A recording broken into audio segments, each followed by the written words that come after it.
The Galactic Council's grand chambers buzzed with tension. It had been decades since the humans were banned from taking part in any interstellar conflicts.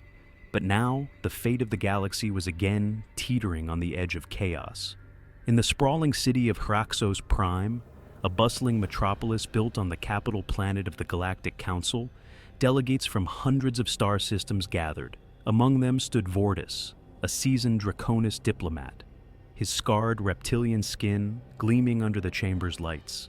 His people were on the verge of extinction. The Zoron Confederacy, relentless in their pursuit of expansion, had pushed the Draconus Empire to its limits. With a technologically superior fleet and ruthless military, the Zoron were wiping entire planets from the stars. Vortis, sent to Hraxos Prime to plead for help, could feel the weight of his people's survival resting on his scaled shoulders. But there was a problem: humans. The Galactic Council had banned them from wars long ago, and now some whispered that lifting the ban might be the Draconus' only chance for survival. As he entered the council chambers, the debate about humanity raged. "We cannot trust them," boomed Grelthar, a hulking insectoid representative from the Chikar Dominion. His mandibles clicked furiously. "The last time we involved humans in a war, they decimated entire systems. Their capacity for violence is unmatched, unpredictable." "But the Zorgon are pushing us into extinction," countered Aloran, a representative from the Lysar Union, her luminescent blue skin flickering with anxiety. "The Draconus need aid, and no one can deny that humans are the most effective warriors we've ever seen. If we want to save trillions, we must consider their involvement." Vortis sat silently, his eyes flicking between the speakers. He knew the argument well. Humans were violent, yes, but there was a deeper reason for their banishment. Long before, they had fought not just with cunning, but with a ferocity that terrified even the most war-hardened species. Their capacity to innovate and to exploit their enemies' weaknesses was unmatched, and that very strength had become a threat to the established galactic order. 200 years ago, at the height of a devastating war between the Draconus Empire and the Zoron Confederacy, humans had entered the galactic stage for the first time. The Galactic Council, desperate to end the conflict, allowed humans to intervene. The result was decisive but catastrophic. Humans had quickly tipped the balance of power. Their armies, led by Commander Ezra Stone, had unleashed untold destruction, erasing whole Zorgon fleets and planetary defenses with strategies that defied the conventions of galactic warfare. But in doing so, they had also brought chaos. After the war, the Council had seen the potential danger, the violence, the ruthlessness. Humans had won, but at what cost? The scars left on the galaxy were deep, and the Council had unanimously agreed to exile Earth from all future interstellar conflicts, a ban that had stood, unchallenged, for 2 centuries. But now, that decision hung in the balance once more. Vortis clenched his hands into fists as he listened to the arguments. His people were dying, and the galaxy was debating principles while entire Draconus worlds fell to Zorgon bombardments. He could wait no longer. Stepping forward, Vortis addressed the Council. "Esteemed representatives, I stand before you not only as a Draconus, but as a diplomat who has seen firsthand the cost of inaction. The Zoron Confederacy does not respect your laws, your treaties, or your ideals. They seek only conquest. I ask you, how many more worlds must fall before we set aside our fears and do what must be done? The humans are a threat to us all," Grelthar interrupted, his eyes gleaming coldly. "The Zorgon may be brutal, but the humans are unpredictable. They won't just win the war, they'll change it. They'll change us. We can't control them." Vortis felt his scales ripple with frustration. He took a deep breath before replying, "Perhaps, but we face annihilation. Would you rather die with your principles intact or survive?" A murmur rippled through the chamber. Some, like Grelthar, remained unconvinced, but others were swayed, seeing in Vortis' plea a reflection of their own fears. The debate continued late into the night, but Vortis had made his mark. As the council session concluded, he hurried back to the spaceport. There was more work to be done. His people couldn't wait for bureaucracy to decide their fate. He needed to seek other avenues of aid, even if it meant bending the rules. The bustling terminal was alive with the energy of travelers from countless worlds. Vortis moved swiftly, his eyes scanning the crowd for potential allies. The interstellar transport he was looking for was ready to depart, and he needed to board it. He had arranged to meet someone who might offer an unconventional solution to his people's plight. As he rushed through the crowd, he collided hard with a figure, almost toppling over. Before him stood Jake Adams, a grizzled human with the weathered look of a veteran soldier. His gaze was sharp, and his presence exuded a quiet, dangerous confidence. "Watch where you're going," Jake muttered, stepping back. His voice was calm, but there was an intensity beneath it. Vortis eyed him, his instincts immediately on alert. Something about this man was off. His uniform was nondescript, but the way he carried himself betrayed a deeper connection to something military, something secret. "I'm sorry," Vortis began, regaining his composure, "but you're a soldier?" Jake gave a slow, enigmatic smile. "Used to be." Before Vortis could probe further, Jake moved past him, boarding a nearby transport. But just before disappearing into the ship, he turned his head slightly and said, almost casually, "If you're looking for help, diplomat, you won't find it here. Not in the council. You know what you have to do." Vortis blinked, taken aback by the cryptic message. He watched as the human disappeared into the transport, a sinking feeling settling in his gut. There was more at play here, more secrets being held just out of reach. As Vortis made his way back to his ship, his thoughts lingered on the council's deliberations and the strange encounter with Jake Adams. He had to admit the unsettling truth. Time was running out for his people. The council moved too slowly, bogged down by debate, while the Zoron advanced relentlessly. In his quarters, Vortis activated a series of holoscreens, displaying updates from the war front. Planet after planet had fallen. Entire cities razed to the ground. The Draconus Empire, once mighty and proud, was now on the brink of collapse. Reports of Zoron atrocities filled the screens, mass executions, entire civilian populations enslaved, or worse, wiped out without a trace. The Zoron Confederacy was fighting a war of total annihilation, and no one in the galaxy seemed willing to step in and stop them. Vortis knew that if nothing changed, his people would be nothing more than a distant memory. He replayed the conversation with Jake Adams in his mind. His words echoed with unsettling clarity. What did the human mean by, "You know what you have to do"? Was it a veiled suggestion to seek out help from humans, despite the council's ban? With a heavy sigh, Vortis decided to dig deeper. He accessed old classified files on the Zoron-Draconus War from 2 centuries ago, back when the Galactic Council had allowed humans to fight. The war archives told a brutal story, one that the galaxy had mostly forgotten. 200 years ago, the war between the Draconus Empire and the Zoron Confederacy had been a battle of titanic proportions, spanning entire star systems. Both sides had suffered catastrophic losses, but the Draconus were losing ground rapidly. The Galactic Council, desperate to avoid the total collapse of the Draconus Empire, a stabilizing force in the galaxy at the time, had made a desperate decision. They lifted the ban on human involvement, allowing Earth's forces to join the fight. When the humans arrived, led by Commander Ezra Stone, the balance of power shifted almost overnight. Deep in the classified war archives, Vortis's claws tapped furiously at the controls, scrolling through old reports, mission debriefs, and strategic assessments from the time when humans had last fought in the galaxy. The name Commander Ezra Stone appeared over and over, always tied to decisive victories, but also to catastrophic collateral damage. Vortis studied Stone's record closely. Stone had been more than just a brilliant strategist. He was a symbol of human ferocity, capable of pulling off impossible victories with unconventional tactics. But what disturbed Vortis most were the sections of the report that were redacted, even to him as a diplomat. Entire operations wiped from the records. What had Stone done that was so dangerous it needed to be buried? A soft beeping interrupted his thoughts. A message from his contact, Rin Vero, flashed on the screen. Vero was an information broker, dangerous and morally gray, but she had her uses. "Meet me in the dark quarters. I have what you're looking for," the message read. Vortis felt a chill run through him. The dark quarters of Hraxos Prime were infamous, a lawless sector where smugglers, assassins, and other criminals thrived.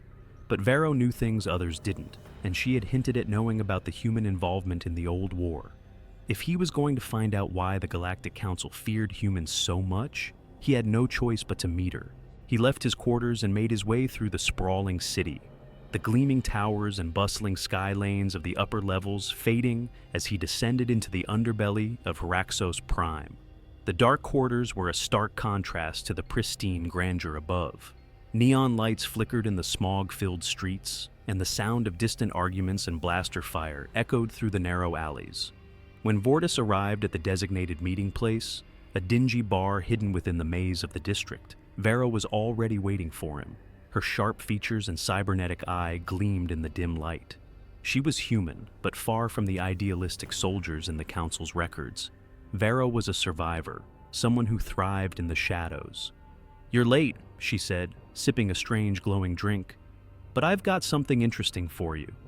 Vortis took a seat, his eyes scanning the room for any signs of trouble. "I'm here. What do you have?"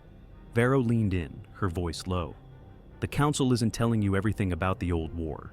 They're afraid of what humans did, sure. But it's not just the violence. There was something else. Something they don't want anyone to know." She slid a small data chip across the table. "This contains footage of the final battle humans fought in, what really happened. But be warned, once you see it, there's no going back." Vortis hesitated, the weight of the moment pressing down on him. He knew the risks, but his people's survival depended on understanding the truth. He took the chip, nodding to Vero. "Thank you. This will help," he said, rising to leave. Vero smirked, leaning back in her chair. "Just remember, diplomat, not all humans are like stone, but those who are, well, they're not ones you can control." Back in his ship, Vortis inserted the data chip into his holoprojector. The screen flickered to life, showing a grainy video of a vast battlefield. He recognized the planet. It was Zephora, a key Draconus world that had been devastated in the final days of the war. The footage zoomed in on a group of human soldiers, their armor battered but their resolve unshaken. Leading them was Commander Ezra Stone. Stone's voice crackled over the audio, issuing orders with a calmness that belied the chaos around him. The humans fought with a precision and brutality that Vortis had never seen before. They moved swiftly, cutting through Zorgon forces like a blade through air. But then, something changed. The Zorgon deployed a planetary disintegrator, a weapon so powerful it could tear apart the very fabric of a planet's surface. Stone had to make a choice: sacrifice his team to disable the weapon or use a more drastic measure. What happened next made Vortis's blood run cold. Stone ordered the detonation of an experimental device, a human-made weapon that created a localized black hole. The screen erupted in light and chaos as the black hole formed, ripping apart the Zorgon forces, and everything else in its vicinity. Draconus cities, forests, oceans, entire ecosystems were sucked into the void. The devastation was unimaginable. Stone's team barely escaped, but the planet was lost, consumed by the very weapon meant to save it. The video ended, the screen going dark. Vortis sat in stunned silence. This was why the Council had banned humans from war. It wasn't just their ruthlessness, it was their willingness to sacrifice entire planets for victory. Stone had won the battle, but at a cost too great for the galaxy to bear. Vortis knew what he had to do next. The Galactic Council would never lift the ban on humans after what happened on Zephora, but that didn't mean Vortis couldn't find help elsewhere. He needed to find Commander Ezra Stone. Reports of Stone's whereabouts were sparse. After the war, he had disappeared, some said into the far reaches of uncharted space. Others claimed he had gone into hiding on one of the many human colonies scattered throughout the galaxy. But Vortis had a lead. Vero had hinted at an old human outpost, abandoned after the war, where former soldiers still gathered in secret. If anyone knew where Stone was, it would be them. The journey to the outpost took several days. Vortis's ship slipped through the stellar rift, a dangerous and uncharted region of space where navigation was nearly impossible. But Vero's data had included the coordinates, and after a tense few hours of dodging asteroids and gravitational anomalies, Vortis arrived. The outpost was hidden on a small moon, its surface barren and lifeless. As Vortis approached, he saw a small fleet of ships docked in the distance. Old human warships, long since decommissioned but still operational. This was the place. As he landed, a group of human soldiers approached, their weapons at the ready. Vortis stepped out of his ship slowly, his hands raised to show he meant no harm. "I'm here to speak with Commander Ezra Stone," he called out, his voice steady. The humans exchanged glances, and after a moment, one of them, a woman with a scar running down her face, stepped forward. "You're a long way from home, Draconus," she said, her tone wary. "Why are you looking for Stone?" Vortis held her gaze. "Because my people are dying. The Zorgon are wiping us out, and the Galactic Council won't help. I need Stone's help. The galaxy needs his help." The woman studied him for a long moment, then nodded slowly. "Follow me." Inside the outpost, Vortis was led through a series of corridors to a large, dimly lit room. There, standing by a table covered in maps and star charts, was Ezra Stone. He was older now, his hair streaked with gray, but his presence was as commanding as ever. His eyes, cold and calculating, locked onto Vortis as he entered. "So," Stone said, his voice a low rumble, "the Draconus have come crawling back to the humans. What do you want, Vortis?" Vortis swallowed, knowing he was standing before a man who had the power to change the course of the war, but at what cost? "I need your help, Commander," Vortis said. "The Zoron Confederacy is unstoppable, and the Council is paralyzed by fear. My people are being slaughtered. We can't fight them alone. I need you to lead us." Stone's expression remained unreadable. "And what makes you think I would help you? The Council exiled us, banned us from war. They feared what we could do, and now you come to me because you're desperate?" Vortis met his gaze. "Yes, because we have no other choice." For a long moment, Stone said nothing. Then, slowly, a smile spread across his face. Cold, calculating, and dangerous. "Very well, Vortis," Stone said, his voice carrying a weight that made Vortis' spine tingle. "I'll help you, but on my terms." Vortis stepped out of his shuttle, the barren wasteland of a forgotten moon stretching before him. The pale glow of distant stars reflected off the dull, metallic landscape, casting long shadows. He clutched his datapad tighter, the encrypted file still glowing on the screen, a damning piece of evidence that linked Commander Stone and the Humanity First movement to the atrocities during the Zorgon-Draconus War. The coordinates he had obtained led him to this forsaken place, where he was told a crucial figure from Stone's past resided, General Tarox. The air was thin, and the low hum of energy from his breathing apparatus filled the silence as he trudged forward. The old Draconus general had gone into exile after the war, retreating to this desolate moon to escape the weight of the decisions he had made. Decisions that had turned the tide of the war, but at an unspeakable cost. Now, Vortis needed answers, and Tarox was the only one who could give them. As Vortis neared the simple outpost, a structure that seemed to blend into the rocky terrain, a sense of foreboding crept over him. What he was about to uncover would change not only his perception of the past, but possibly the future of the entire galaxy. He wrapped his claw against the heavy metal door, the sound echoing into the stillness of the landscape. Moments passed, and just as Vortis considered knocking again, the door creaked open. General Tarox, his scales dulled with age, stood before him, his eyes shadowed and heavy with the burden of years. "You've come a long way," Tarox said, his voice gravelly and worn, as though it had not been used in many cycles. Vortis met his gaze, not with accusation, but with determination. "I need to know the truth." Tarox sighed heavily and stepped aside, motioning for Vortis to enter. The interior was sparse, functional, but devoid of any real signs of life or comfort. The general moved toward a small table, where he sat, his movements slow and deliberate. Vortis joined him, sitting across from the man who had once been a hero to his people, now a shadow of his former self. "The truth," Tarox muttered, staring into the distance, "is not so simple." "I have the evidence," Vortis began, placing the datapad on the table between them. The hologram flickered to life, showing the recording of Commander Stone and Tarox discussing the annihilation of the Zorgons. "Stone pushed for genocide, and you considered it." Tarox didn't flinch as the recording played. Instead, he closed his eyes, letting the weight of his memories settle in. "It wasn't supposed to be like this," he said softly. "When the Council lifted the ban on humans, we were desperate. The war had drained us. We were losing entire star systems. Commander Stone and his team arrived as saviors, bringing advanced technology, strategies we'd never considered. At first, they were just soldiers, brilliant tacticians, but soldiers nonetheless. Then, something changed. Vortis leaned in, listening intently. Changed how? Stone's methods grew darker, more ruthless. The humans had a saying, victory at any cost. I thought I understood what that meant, but the lengths they were willing to go. Tarox trailed off, his voice filled with remorse. They used biological weapons, targeted civilians, even encouraged us to abandon our own laws of war, Vortis continued, recounting what he had learned from Lieutenant Reed. Tarox nodded grimly. Yes, I should have stopped them, but by the time I realized the full extent of what they were doing, it was too late. The Zorgons were on the brink of extinction, and I let it happen.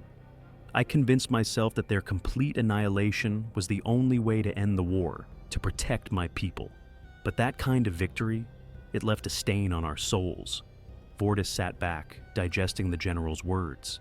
The corruption, the violence, it had not just tainted the humans, it had changed the Draconus as well, turning them from honorable warriors into something far darker.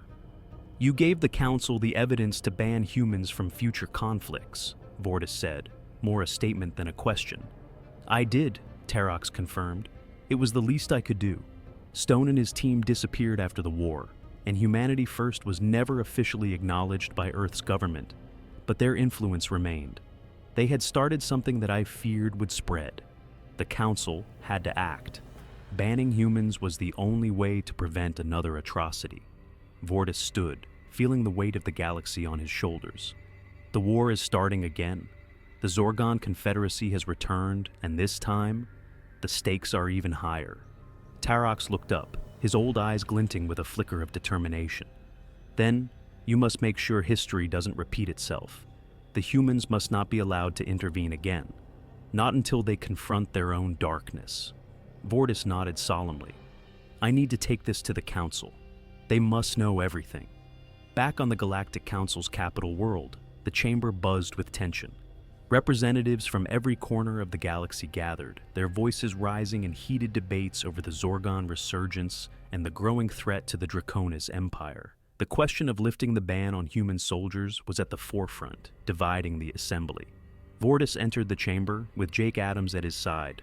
The human soldier had been his unexpected ally in recent days, a member of an underground organization dedicated to rooting out humanity first and exposing the dark truth behind the Zorgon Draconus War.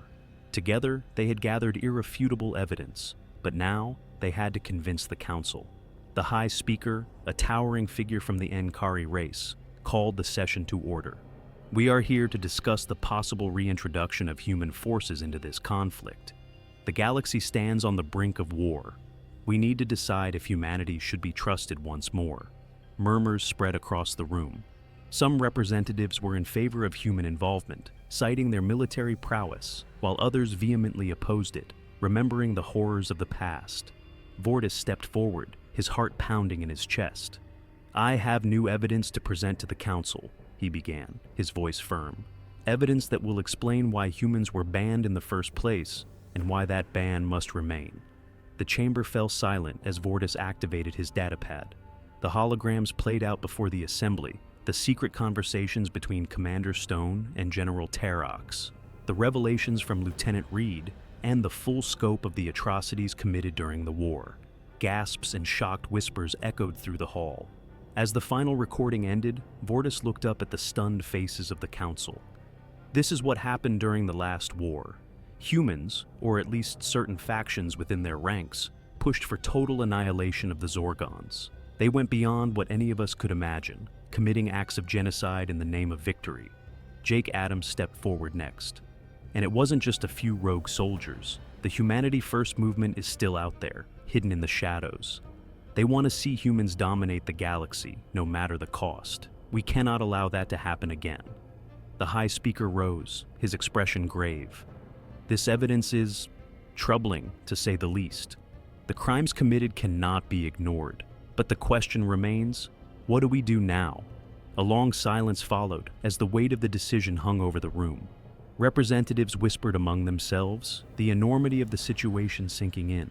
Finally, a voice broke the quiet. It was an elder from the Talarian Republic, a race known for their deep sense of justice. The humans have proven themselves capable of great destruction, but they have also proven their capacity for change. Perhaps, instead of banning them entirely, we should focus on helping them confront the extremist elements within their society. Another representative from the Calaxy Dominion shook her head.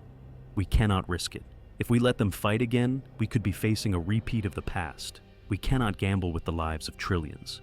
The debate continued. The chamber divided between those who believed in redemption and those who feared history would repeat itself. Finally, the High Speaker raised his hand for silence. We will deliberate on this matter. The decision we make today will affect the entire galaxy. We must choose wisely. As the council retreated to their private chambers, Vortis and Adams stood outside, the weight of uncertainty pressing down on them. The fate of the galaxy hung in the balance, and all they could do was wait. Vortis stared out at the stars, his thoughts heavy with the burden of what he had uncovered. The past was a dark shadow that loomed over the present, and the future was anything but certain. But one thing was clear. No matter what the council decided, the fight was far from over. Adams placed a hand on Vortis' shoulder. Whatever happens in there, we did the right thing. The truth needed to come out. Vortis nodded, though the anxiety still gnawed at him. I just hope it's enough to stop the war. The doors to the council chamber opened, and the High Speaker stepped out, his expression unreadable. The decision has been made, he announced, his voice carrying the weight of the galaxy's future. The ban on human involvement will remain for now, but we will closely monitor Earth's actions and the Humanity First movement. If they can prove they have dealt with their extremist elements, we may reconsider. Vortis exhaled, a mix of relief and uncertainty washing over him. The immediate threat had been averted, but the road ahead was still fraught with danger. As he and Adams walked away from the council chambers, Vortis knew that the battle was far from over. The galaxy's future was still in jeopardy, and the shadows of the past would continue to haunt them all. But for now, at least, there was hope. The starship Valiant drifted through the empty vastness of space, its sleek hull glinting in the light of distant suns. Inside the ship's command center, Vortis stood at the helm, staring at the blinking console in front of him. Every breath felt heavy, every second ticking by slower than the last. The galaxy stood at the edge of destruction, and the final decisions lay in his hands. The Galactic Council's decision to keep the ban on human forces had bought them some time, but Vortis knew that it was only a temporary solution. The Zoron Confederacy had returned with a vengeance, and their fleets were gathering strength. Meanwhile, Humanity First, though kept at bay, was still lurking in the shadows, plotting its next move. But there was something more pressing, something far more dangerous. A final message had been intercepted from Commander Stone, a signal that pointed to a hidden weapon deep within the Zorgon homeworld. The message suggested that Stone had left behind something catastrophic before he vanished. A weapon that, if activated, could destroy entire star systems. How much longer? Vortis asked, his voice edged with tension. Jake Adams, seated at the navigation console, looked up. We're closing in on the Zorgon system now. ETA is 5 minutes. The atmosphere in the command center was thick with anticipation. Jake, the human soldier who had become Vortis' closest ally, looked as determined as ever. Beside him sat Nara, the Draconus intelligence officer who had helped Vortis uncover Stone's secret plot. Together, they had tracked down every lead, every scrap of intelligence about the weapon hidden in the Zorgon homeworld. Now, all that remained was to stop it before it could be unleashed. Are we sure about this? Nara asked, her eyes narrowing as she analyzed the incoming data from the Zorgon system. If this weapon is real, it could be the end of us all. Vortis clenched his jaw. We don't have a choice. The Zorgons are amassing their fleet as we speak. If Stone's weapon falls into their hands, they won't hesitate to use it against us. We need to find it and destroy it before they do. The Valiant emerged from hyperspace, and the sight of the Zorgon homeworld filled the view screen. The planet loomed before them, its red and black surface swirling with ominous clouds and jagged mountain ranges. The remains of Zorgon cities lay scattered across the surface, devastated by the war that had ravaged their civilization. Now, in the planet's dark heart, something far more dangerous awaited. As they approached the planet's atmosphere, alarms blared throughout the ship. "Incoming fleet!" Adams shouted, his fingers flying over the controls. "Zorgon warships moving fast!" Vortis cursed under his breath. "They're guarding the weapon. Nara, prepare the cloaking field. We can't afford a direct confrontation." Nara activated the cloaking device, and the Valiant shimmered for a moment before disappearing from enemy sensors. The Zorgon ship zoomed past them, unaware of their presence, as Vortis guided the ship into the lower atmosphere, heading for the coordinates they had intercepted. "I'm picking up energy signatures," Nara said, her voice tense. "Whatever's down there, it's active." The Valiant descended through the thick clouds, and soon the surface of the planet came into view. A massive underground facility built into the side of a mountain, its exterior bristling with advanced weaponry and defense systems. The energy readings spiked as they approached, indicating that the weapon was close. "We have to move fast," Vortis said, as he initiated the landing sequence. "Once we're on the ground, we'll split up. Adams, you take the east corridor and find the control center. Nara and I will head for the main reactor. We'll disable the weapon and get out before they even know we're here." The ship landed smoothly, and the three of them quickly disembarked, weapons drawn. The air was thick with the acrid smell of burning metal, and the facility's walls hummed with an ominous energy. Inside, the corridors were dimly lit, the shadows stretching long as they moved deeper into the facility. They advanced quickly but cautiously. Every step brought them closer to the heart of the complex, and the tension in the air grew heavier with each passing moment. The sense that something terrible was about to happen gnawed at the edges of their minds. As they approached a large blast door, Nara stopped, holding up her hand. "We're close. I'm detecting a massive energy source just beyond this door. It must be the reactor." "Adams, you're up," Vortis said, motioning toward the east corridor. "Find the control center and shut down the security systems. We'll handle the reactor." Adams nodded and sprinted down the corridor, disappearing into the shadows. Vortis and Nara turned toward the blast door. Nara quickly hacked into the control panel, and with a hiss, the door slid open, revealing the reactor chamber. Inside, a massive structure dominated the room, pulsing with a strange, otherworldly light. The reactor core was unlike anything they had ever seen, an alien fusion of Zorgon and human technology, clearly designed by Stone's team during the final days of the war. "We need to disable it, fast," Vortis said, his voice barely above a whisper. "If this thing goes off, it could take out half the system." Nara began working on the control panel, her fingers moving rapidly over the alien symbols. The reactor hummed louder, and the pulsing light intensified. "It's rigged," she said, her voice tight with frustration. "Stone put in failsafes. If we try to shut it down, it could trigger the weapon." Vortis felt a cold sweat forming on his brow. "There has to be a way. We didn't come this far to fail now." Suddenly, a voice echoed through the chamber. "I wouldn't recommend tampering with that." Vortis and Nara spun around, weapons raised, but they were too late. A group of Zorgon soldiers had entered the chamber, their weapons trained on them. Leading the group was a figure Vortis had hoped he would never see again, Commander Stone. "You really thought you could stop me?" Stone said, his voice dripping with contempt. "You don't understand what's at stake here. The galaxy is broken, Vortis. We're the only ones who can fix it." Vortis stared at Stone, disbelief and anger coursing through him. "You're insane. You've already caused enough destruction. Millions are dead because of you." Stone shook his head. "Sacrifices had to be made, but this weapon, it's the key to everything. With it, we can reshape the galaxy, end the chaos, bring order." Nara stepped forward, her eyes blazing with fury. "You're talking about genocide. You're no better than the monsters you claim to fight." Stone's expression hardened. "I don't expect you to understand, but once the weapon is activated, you'll see. The galaxy will finally know peace." Before Vortis could respond, the sound of gunfire erupted from the corridor. Adams burst into the room, his rifle blazing, cutting down two of the Zorgon soldiers before they could react. The room exploded into chaos, and Vortis took the opportunity to dive behind a console, firing at Stone's remaining guards. "Get to the reactor," Adams shouted, taking cover behind a pillar as he reloaded his rifle. "I'll hold them off." Nara sprinted toward the reactor control panel, her hands flying over the controls as she bypassed the failsafes. Vortis fired at Stone, forcing him to take cover behind a large support beam. "You can't win, Vortis!" Stone shouted, his voice filled with rage. "Even if you destroy the reactor, it's too late. The galaxy is already ours." Vortis ignored him, focusing on keeping the soldiers at bay as Nara worked desperately to shut down the reactor. The hum of the machine grew louder, the pulsing light intensifying until it filled the entire chamber.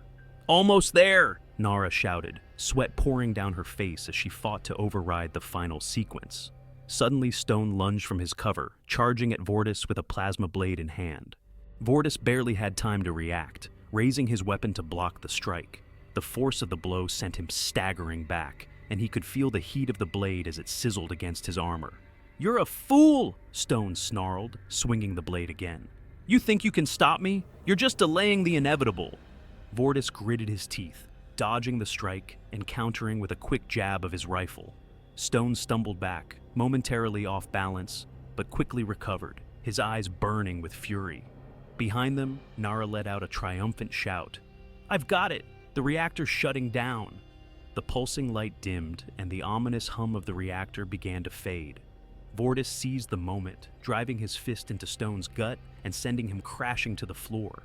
"It's over, Stone," Vortis said, breathing heavily as he stood over the fallen commander. "You've lost." Stone glared up at him, blood trickling from his lip. "You think this changes anything? The galaxy is still broken. The chaos will never end." Vortis holstered his weapon, shaking his head. "Maybe, but we won't fix it with genocide." Months passed since the destruction of the Zoron weapon, and the galaxy began to find its footing again. The Galactic Council had made significant strides in unifying the various factions, and for the first time in decades, there was a glimmer of hope. Vortis, now a key advisor to the Council, worked tirelessly to foster relations among species and build a framework for lasting peace. However, beneath the surface of cooperation, whispers of dissent still lingered. Humanity First had not been dismantled. Instead, it had gone underground, regrouping and strategizing for a resurgence. Vortis could feel the tension rising within the council chambers as debates grew increasingly heated. One afternoon, while reviewing the latest reports, Vortis received a communication from Nara. "Vortis, you need to see this," she said urgently over the comms. Vortis quickly made his way to the intelligence division of the council. When he arrived, he found Nara hunched over a console, her brow furrowed in concentration. "What did you find?" Vortis asked, leaning closer to the screen. Nara highlighted a series of intercepted communications. "It appears that Humanity First is planning something big. They've been recruiting disaffected factions from across the galaxy, and their latest communications suggest a potential strike against the Council." Vortis felt a knot tighten in his stomach. "A strike? When?" "Within the next few weeks, if our intel is accurate. They're looking to capitalize on any instability they can find," Nara replied, her voice filled with urgency. "We need to act fast. Gather the Council. We have to inform them," Vortis said, turning on his heel and heading for the exit. The council chamber buzzed with activity as representatives from various factions gathered for the urgent meeting. Vortis stood at the center, flanked by Nara and Adams, who had returned to serve as a tactical advisor. The atmosphere was charged with concern. "Fellow representatives," Vortis began, his voice steady yet urgent. "We have received intelligence indicating that Humanity First is preparing for a large-scale attack against this council. They intend to disrupt our unity and reignite conflict in the galaxy." A murmur spread across the chamber. Representatives exchanged worried glances, their fears surfacing once more. Councillor Kell, a towering figure from the Zalorian race, stepped forward. "How can we be sure of this? We cannot allow fear to dictate our actions. We must find a way to negotiate with them, not fight them." "No," Vortis interjected, his tone firm. "Negotiation has failed before. Humanity First is fueled by anger and vengeance. We must prepare for the worst while we still have time." Adams added, "We can increase security protocols around key locations and mobilize our fleets. If we act quickly, we can catch them off guard." Councillor Thalia, representing a small but influential faction of the Araxi, nodded in agreement. "We should focus on intelligence gathering. If we can locate their main base of operations, we can dismantle their plans before they can strike." Vortis glanced around the chamber, gauging the responses. I propose we split our efforts. Some teams focus on intelligence, while others prepare our defenses. We cannot afford to underestimate them. The council debated the logistics, each faction voicing their opinions and concerns. Vortis felt a surge of hope as he observed their willingness to unite against a common enemy, but doubt lingered in the back of his mind. What if their efforts were not enough?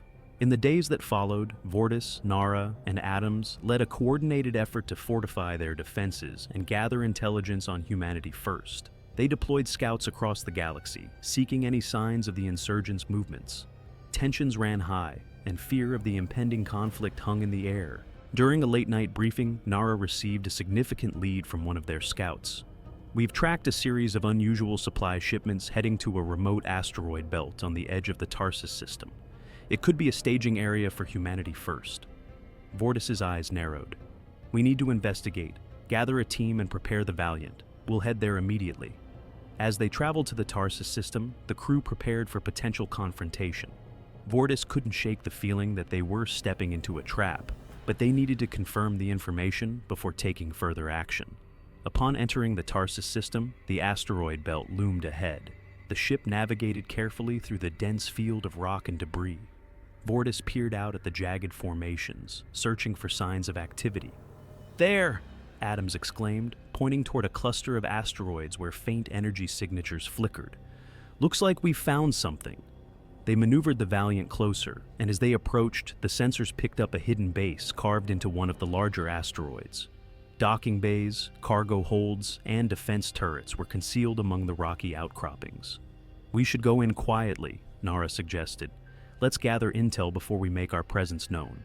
The team suited up and boarded a smaller shuttle, carefully navigating toward the hidden base. Once inside, they activated the cloaking device and slipped through the docking bay undetected. The atmosphere was tense as they made their way through the dimly lit corridors. Nara led the way, using her skills to bypass security systems, while Vortis and Adams covered her. They moved quickly, stopping occasionally to listen for any signs of guards. After several narrow escapes and tense moments, they reached a control room filled with holographic displays and data terminals. Vortis activated the main console and began scanning through the information. "I'm pulling up their communications," he said, his fingers flying over the controls. "Let's see what they're planning." The screen flickered, displaying a series of messages. Vortis's heart sank as he read the details. Humanity First was not only preparing for an assault on the Galactic Council, but was also developing advanced weaponry, capable of targeting ships from light years away. "Adams, Nara, we need to relay this information back to the Council immediately," Vortis said urgently. "They're planning to hit us hard, and if we don't act fast, we'll be caught off guard." Just as they began to transmit the data, alarms blared throughout the facility. Red lights flashed, and the voice of a commander echoed through the corridors. "Attention! Intruders detected! All personnel to battle stations!" "Quick! We have to move!" Nara shouted, scrambling to download the last bits of information. Vortis grabbed her arm, pulling her toward the exit. "We need to get out of here, now!" They raced through the hallways, the sounds of boots pounding behind them as guards scrambled to intercept. Vortis led them back to the shuttle, adrenaline surging through his veins. "Get us out of here!" he yelled as they reached the shuttle bay. Adams hurriedly punched in the launch sequence, and the shuttle roared to life just as the doors slid open. They climbed aboard and took off, narrowly avoiding incoming fire from the base's defenses. "Hang on!" Adams shouted, pulling the shuttle into a steep climb as lasers streaked past them.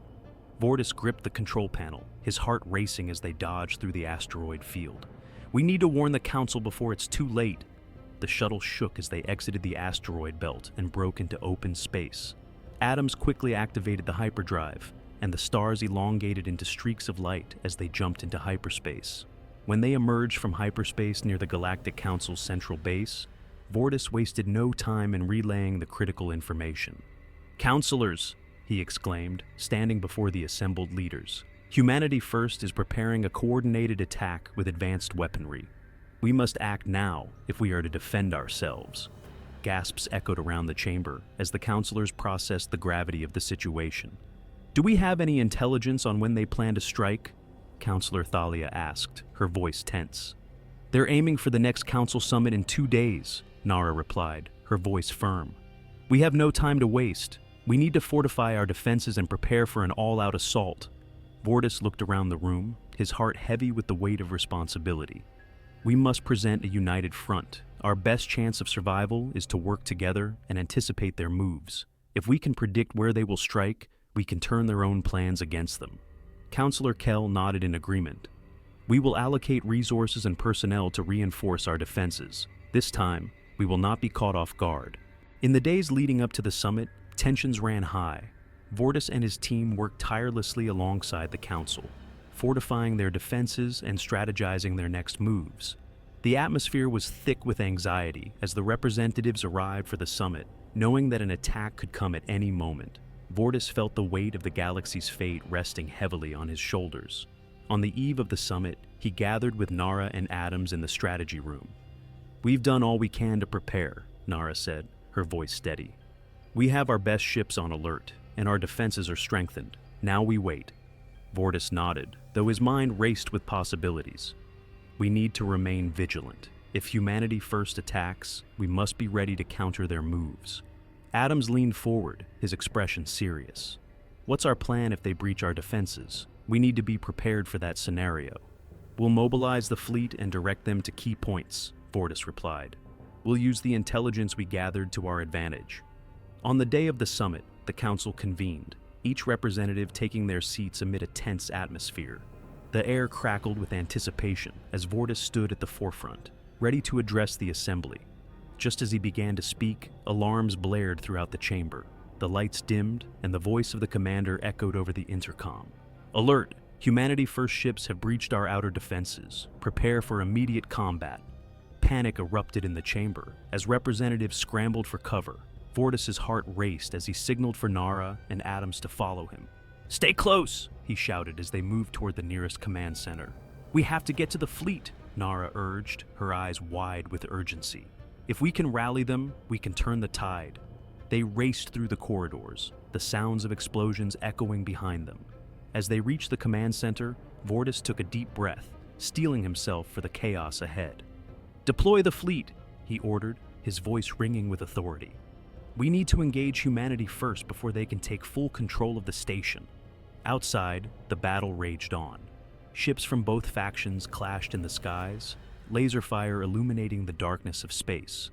Vortis watched the feeds from the command center, his heart pounding as he saw the chaos unfold.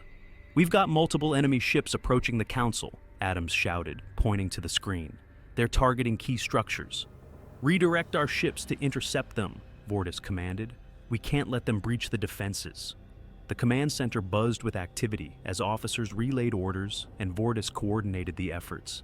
Every second counted, and he could feel the weight of the galaxy on his shoulders. As the battle raged, Humanity First forces pushed forward, their ships relentless in their assault. Vortis gritted his teeth, frustration boiling within him. "Adams, can you get us a direct link to the fleet?" he asked, his voice tense. "Working on it," Adams replied, fingers flying over the controls. Finally, a connection established. Vortis took a deep breath and spoke directly to the fleet. "This is Commander Vortis. We are facing an unprecedented assault. I need all available ships to converge on our position and reinforce our defenses." As the ships rallied under Vortis's command, the tide of battle began to shift. They fought valiantly, pushing back against the Humanity First forces. The intensity of the conflict heightened as ships engaged in furious dogfights, the stars a blur of flashing lights and explosions. Vortis felt a surge of hope as their forces began to gain ground, but his resolve was tested when a sudden explosion rocked the command center. The lights flickered, and the room plunged into chaos. "Status report!" Vortis shouted, trying to regain control. "Multiple breaches in the lower levels," an officer cried out. "We're losing power." "Reinforce those areas. We can't let them take control," Vortis ordered, his heart racing as he fought against despair. As the battle outside continued, Vortis knew they were running out of time. Humanity First forces were relentless, and he could sense their desperation. They were fighting not just for dominance, but for survival. With the situation escalating, Vortis and his team made their way through the chaos, rallying soldiers and officers to defend key points throughout the Council. They fought fiercely, their resolve unyielding. In the midst of the chaos, Vortis and his team encountered a squad of Humanity First soldiers attempting to breach the main control room. "Hold the line!" Vortis shouted, raising his weapon as they exchanged fire. The air crackled with energy as blaster bolts ricocheted off the walls. Just as they thought they had the upper hand, a familiar figure stepped forward from the enemy ranks. Stone, the leader of Humanity First. "You think you can stop us, Vortis?" Stone sneered, his voice dripping with contempt. "This galaxy belongs to us. You're too weak to lead." Vortis glared at him, anger igniting within him. "You're blinded by your hatred, Stone. This isn't about power, it's about unity." Stone laughed, a chilling sound that echoed through the chaos. "Unity? You'll see just how weak your ideals are when we destroy everything you've built." With that, the battle raged around them, but Vortis knew he had to stop Stone. They exchanged fire, Vortis dodging and returning shots as they fought fiercely. In the midst of the chaos, Vortis's thoughts turned to his crew. Nara and Adams were at his side, each fighting valiantly against the encroaching forces. Their presence gave him strength as they pushed forward. Finally, in a moment of desperation, Vortis charged at Stone, determination fueling his every move. They grappled, and with a final surge of effort, Vortis managed to knock Stone off balance. "Your reign of terror ends here!" Vortis shouted, grappling for Stone's weapon. But just as he thought victory was within reach, a blaster bolt struck the wall nearby, sending debris flying. Vortis ducked instinctively, but the chaos around him was overwhelming. "Vortis, watch out!" Nara screamed, her eyes wide with fear. In that instant, Stone regained his footing and lunged toward Vortis, weapon raised. But before he could strike, Adams intervened, firing a precise shot that hit Stone squarely in the shoulder. Stone stumbled back, a look of shock on his face. You think you've won?" he gasped, clutching his shoulder. "Enough!" Vortis shouted, stepping forward, his weapon trained on Stone. "You've caused enough suffering." With a final push, they subdued Stone, binding him and bringing him under control. As the chaos around them subsided, Vortis felt a sense of relief wash over him. In the days that followed, the remnants of Humanity First were dismantled, their influence shattered. Vortis and his team worked diligently to restore order, bringing those responsible for the attack to justice. The Galactic Council convened to address the fallout, and Vortis stood before them once more, a renewed sense of purpose in his heart. "We have faced great challenges, but we have emerged stronger," he declared, his voice ringing through the chamber. "Let this be a lesson to us all. Unity is our greatest strength, and we must remain vigilant against those who seek to divide us." The council members nodded in agreement, their expressions filled with resolve. The galaxy had weathered a storm, but together, they would forge a brighter future. As Vortis looked out over the assembly, he felt a sense of hope blossom within him. The shadows of the past were still there, but they had proven that light could break through, and together, they could face any challenge that lay ahead. With the defeat of Humanity First, the Galactic Council embarked on a new era of cooperation and collaboration. Vortis, Nara, and Adams became ambassadors of peace, traveling across the galaxy to foster unity among the various factions. As they visited different worlds, they witnessed the power of cooperation firsthand. Species that once viewed each other with suspicion began to work together, building a brighter future for all. On the anniversary of the Council's formation, Vortis stood before a gathering of representatives, their faces lit with hope. He spoke passionately about the importance of understanding and collaboration, emphasizing that the galaxy's strength lay in its diversity. "Let us remember the sacrifices made and honor those who fought for our freedom," he said, his voice steady. "Together, we can build a galaxy where peace prevails, where our differences enrich us, and where hope thrives." As the applause echoed through the chamber, Vortis felt a sense of pride wash over him. They had faced darkness and emerged stronger, united in their shared vision for the future. And though challenges would undoubtedly arise again, they stood ready to face them, knowing that as long as they stood together, the galaxy would never falter.